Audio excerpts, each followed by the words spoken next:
path was clear for me. There was economic opportunity there for me, and that was a few short years ago.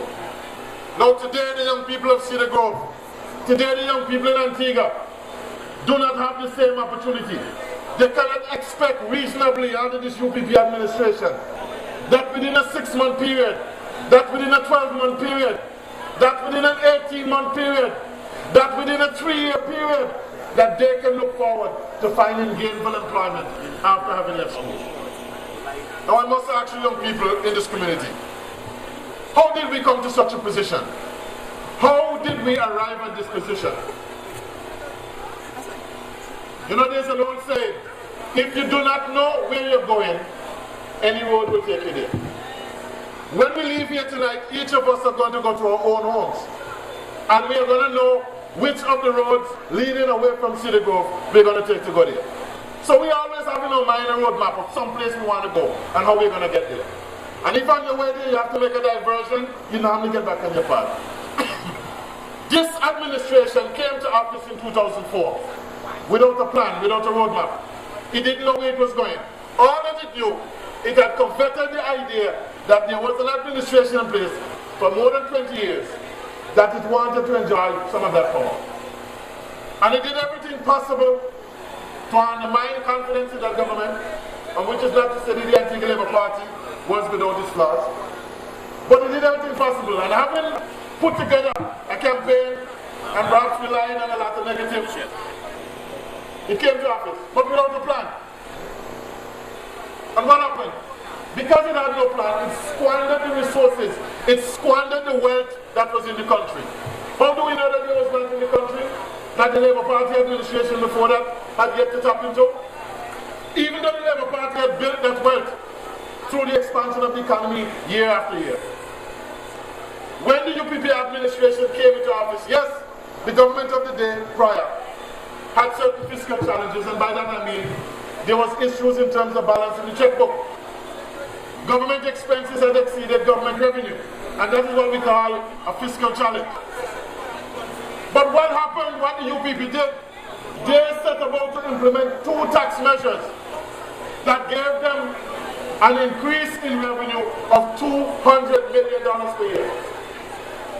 Ladies and gentlemen, I want you to listen clearly. $200 million per year. And they wasted that wealth. It is no longer there for the administration to come and tap into. $200 million per year. They fitted it off in St. John's prior to the World Cup 2007. And doing this massive program with the sidewalks, a lot of kickbacks to public works, and all these petty contractors. A lot of people became rich. But what you were seeing, they were dipping out of that bucket and were not tapping it back up. So ultimately, they had this appetite for your money. It wasn't just sufficient that they took $50 million in income tax.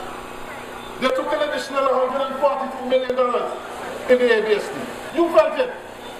A major supermarket owner in this country last year told me, said, Mr. Nicholas, I was trying to solicit some contribution for the disabled, for the underprivileged party in cities.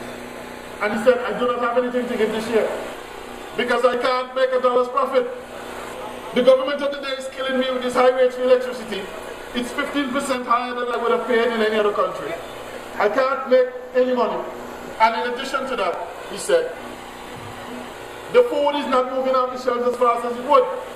He said in the past, when I brought in a container load of food here for $100,000, I used to pay the poor $35,000 to the government to clear it. He said under the UPP administration, I'm now paying $55,000 for the same container. So that $20,000, they eat out of your pocket as well. And with all the wealth that they had, what did they do? They built nothing sustainable. Now most of you people who grew up in villages here, I grew up in a village called St. Johnson's Village. I grew up carrying pipe-borne water to my house. I grew up just like many people in these villages. And I can say to you, most of you would have had a mother like mine, who was thrifty, who knew how to throw boxes, who knew how to make ends meet. And many of you will know that the women of this country, some of the best economists in this country are women. And they will tell you, having thrown a box hand for 6 months, for 8 months, at the end of the day, when they get that hand, or that back and front hand, they don't do foolish things with it. They have to do something meaningful so that they help the husband or the man in their life put on an addition to the house. They buy a new washing machine, a new refrigerator or something. Because at the end of the day, they must be able to point back and say, that something there that you see there is something worthwhile. That is why I made the sacrifice in Kinshore. What do Antiguans have to show for the sacrifice and for the last income that the government has taken for them? Nothing. Nothing. And to the young people of this country now, they're telling you excuse after excuse. Oh, it's a global economic situation. It's a global economic situation. It's nonsense. Common Western told you about the failure we have in tourism here. Started by our level and continued by John McGinley. I want to tell you that we have a neighbor here, close to us enough because there are a lot of them living here, a lot of the citizens from Jamaica living here, who since the year 2000 have had year-on-year increases in tourism arrival in Jamaica. Year-on-year, every year. Even in 2008 when there was a global meltdown, Jamaica had more tourists in 2008 than they had in 2007. I'll go further. In 2010, when they had the Christopher Dulles affair, you remember Dulles? The guy that had authority for Jamaica? The US State Department had put on an advisory on its citizens going to Jamaica for vacation and saying it wasn't safe.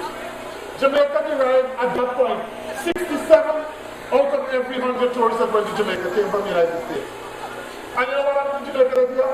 They increased the number of tourists from Jamaica, from the United States, going to Jamaica in 2010. Meanwhile, Harold Loveland, they were down here telling people nonsense about global economic crisis.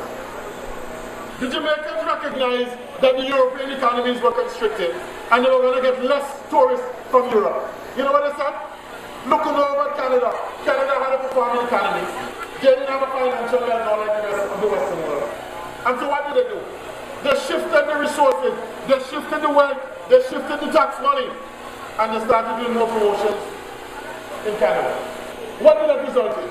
A 20% increase year on year in tourism arrivals from Canada. Jamaica is receiving, up until the last time I checked, well over 200,000 tourists per year going to Jamaica from Canada. You know what Antigua's take from Canada is? Antigua has less than 18,000 people coming here per year from Canada. And we have a full staff embassy in Toronto. We have lots of offices, we pay them. And the Minister of Tourism, the Minister of Finance cannot come together with an idea that we have to put the resources where it matters to continue to bring wealth here back in this country. So for the young people, I ask you, you understand how we have got here? A government that is by and large incompetent. It came to office without a plan. But where do you want to go? Where do you want to go? I read the Secretary of the Board of Education announced that the Board of Education has awarded another 200 scholarships. You know what we're doing? We are funding the development of other countries without tax money. It's nice to say that we gave 200 scholarships, but 200 scholarships haven't completed 4, 5, 6, 7 years of university education. And you're hungry for success, you're hungry to make a contribution, and you come back here and you get frustrated because it takes you 3 years. 3 years. I have met some young people in St. John City East, in Port Road, in Gambles, in Bishopgate Street, who have completed tertiary education and are afraid to face them.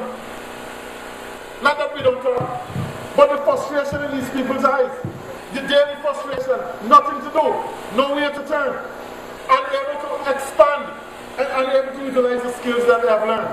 And we are breathing into these young people a degree of frustration that I'm telling you, if we do not find a way to change course in this country, to allow an administration like the Antigua Labour Party is promising to do, to bring back competence here to the system of governance and to the issue of managing your public affairs, we are going to see a flight of young people, a flight of intelligence in this country like we've never known.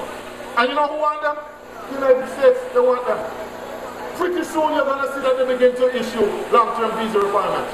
Because they realize that when they have trained young people up, they're training in new technologies. That is why, even this morning I was listening to the news, and they were saying that all these university people, we have a university, there's a university in Texas called Midwestern State University. I'm sure that more than 50 young people, and I'm sure if you look around, there are probably more than 5 5 people from Cedar Grove that have either studied at Midwestern State University or are studied here now.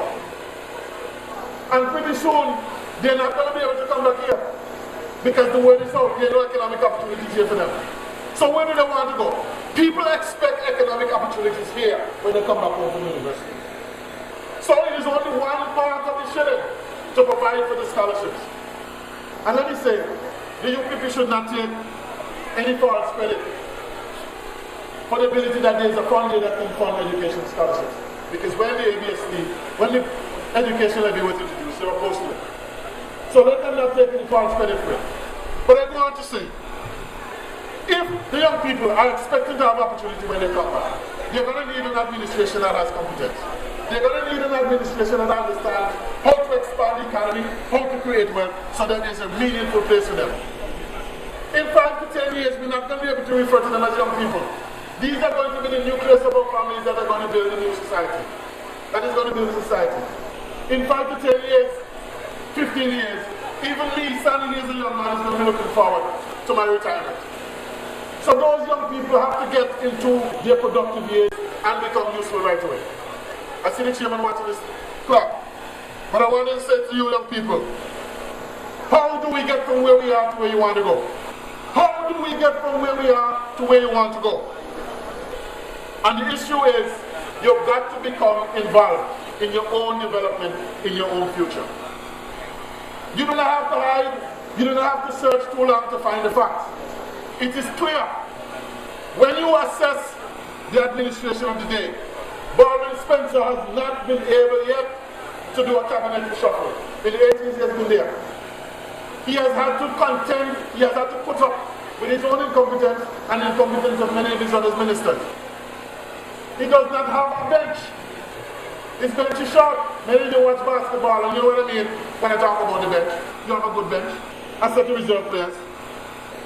And we have to say that within the Labour Party exists a cadre of people who, when we get into office, Prime Minister Lester Byrne will be able to call upon to do the job. And will be able to have the kind of flexibility to ensure that we can remain honest and true to the cause of continuing to rebuild this economy, of taking back over the $100 billion task of rebuilding this economy and recreating it. But how are you going to be a part of this movement of people, young people? How are you going to become a part of the Antigua Labour Party? I want you to know that in as much as I will be representing the people of St. John City East, I am very much a citizen of St. John's Rural North. And I want to tell you that I stand full square with my comrade and brother Max Fernandez. I want you to understand that the work that you've got to do within the next 15 months must start now. You have got to see a sense of urgency. You have got to build your branch. You have got to form that human link. I have visited you here on a number of occasions. And I have to say that I want to see more of you. You have a role to play in it. And don't let nobody tell you that there's no role in politics for you. There is. When I became involved in politics 20 years ago, I was still very much a young man. When my friends journeyed back here from the United States and they see me in demonstrations and they see me in pickets and they say, Melvin, what are you doing? I could see the future. I had to become involved. And here I am standing 20 years later, having a golden opportunity in the next few months to make the kinds of contribution that I feel is necessary to build this country up. There's going to be no overnight success for you in this thing. We're not going to be able to have any overnight turnaround in this thing. I know many young people are accustomed to instant everything, instant gratification. You send a message to somebody, it must happen instantly. Your BlackBerry must be able to send a message instantly. WhatsApp must be able to do that, or a text. But the transformation of Antigua and Barbuda and the recovery of where we are right now, from where we are right now, is not going to be as instant as that. I promise you that there are people here in this organization that have the zest, we have the determination, and we have the know-how. But we need to be able to work along with you. Your agenda must become our agenda. Our effort must become your effort. Together we must form this human chain. And I grant and assure you that when you do that, you are going to be able to transform your own fortune. Not immediately, but within the first 5 years, you will begin to see the fruits of your labor. Give Labour a chance, give Max a chance, and I look forward to working and continuing to work with you here in this constituency and in this branch. Do not forget that we have a demonstration and a march on the 17th of October. Thank you for listening.